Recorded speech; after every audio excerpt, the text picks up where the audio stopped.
Episode 67, Epilogue. Epilogue.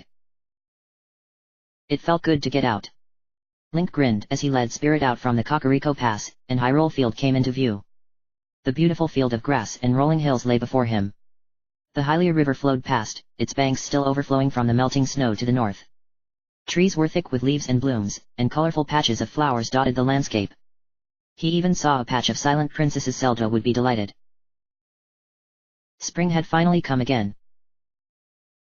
Zelda gasped softly as she stepped up beside Link, holding on to the reins of her own brilliantly white mare said to be descendant of her previous horse from before the calamity. She had named this one Liberty. It was a little on the nose for Link, but she had glared at him when he said so. "It's beautiful," she whispered. Link hummed softly in response, eyes drawing towards the distant Hyrule Castle. There had been no efforts to rebuild it yet, and he wasn't sure if there ever would be. Much of it had been destroyed in Calamity Ganon's initial rise, with even more destruction after Link's ill-advised visit to the castle. The final battle with Ganon had left even more of its walls fallen, giving the castle a skeletal look. He had thought to try to visit it sometime, to see what other secrets still hid within its walls, but he wasn't actually sure he trusted its structural integrity any longer. That wouldn't keep others out, though, he was sure. "Look," Zelda said, pointing to a spot along the river. His eyes followed her hand, and he saw it. A small grouping of houses, many miles away. They would end their day's journey there, he expected. The small village that had popped up around the ruins of the old wetland stable. He had heard from other travelers that a new stable had already been built. Link's heart swelled at the sight. Nothing would replace the lives that had been lost. Nothing ever could. But new life could take hold. New life could still grow. And they would forever remember the ones no longer with them. "I wonder how long it will be before they begin rebuilding in Hyrule Field," he said. "I don't know." She moved closer to him, and Link looked down with a warm smile when he felt her arm snake around his. "It may take time for 100 years of fear to be completely erased." "Maybe." Link turned his gaze back to the rolling hills and fields of grass. He couldn't see any of the old town ruins from their current vantage, but he knew they were there, merely hidden from view by the contours of the land. The scars upon the land. They were silent for a time before Zelda spoke again. "Although Ganon is gone for now, there is still so much more for us to do. And so many difficult memories to bear," he thought, though he didn't say it out loud. Zelda, especially, had grown increasingly prone to restless nights lately, full of nightmares and memories. He hoped her own scars would heal one day. "I believe in my heart that we can restore Hyrule to its former glory, however." Zelda's gaze turned towards the distant castle. "With all of us working together, perhaps even beyond." "We will," Link said. The question of their status remained. Neither had yet accepted the mantle of monarch, and neither truly even knew how to do so, if they chose to pursue it.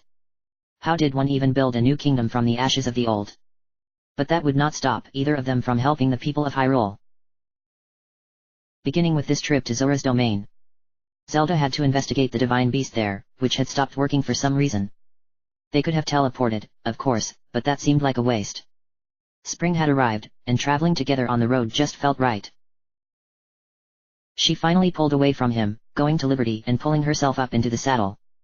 Link smiled up at her and then turned to Spirit, only to find his brown stallion chewing on a patch of grass. Link snorted derisively. "You glutton! You just ate!" Spirit lifted his head, fixing Link with one of his brown eyes. His jaw never stopped working at the grass in his teeth. After a moment, he blew out a heavy breath and lowered his head to rip up another mouthful of grass.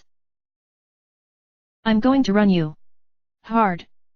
Got to work off that winter fat." He approached Spirit's saddle and hefted himself up. After finishing his current patch of grass, the horse finally lifted his head, tensing in the anticipation of running through the fields. Link thought that Spirit was just as excited as he was to get out of Hateno village.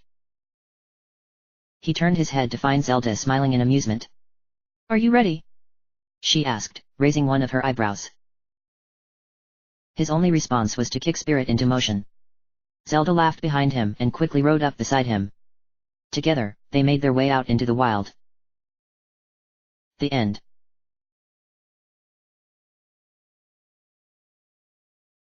I won't lie, it's hard not feeling a little emotional, posting this. This represents the culmination of 9 months of work for me. 9 months, to the day.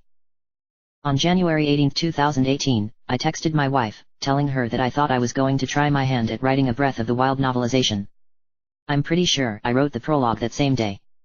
And here I am, posting the epilogue on October 18, 2018.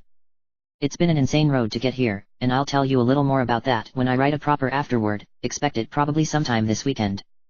That's when I will also discuss things like what I intend to write in the future. I'll also take the time to answer a few reviews and comments at that time, so if you have any, send them my way. For now, I just want to say thank you to all you readers for sticking with the story to the end. Writing it has been an absolute pleasure, and your reactions to it have been the icing on the cake. So thank you for reading and enjoying, and do please keep leaving those comments. End of chapter.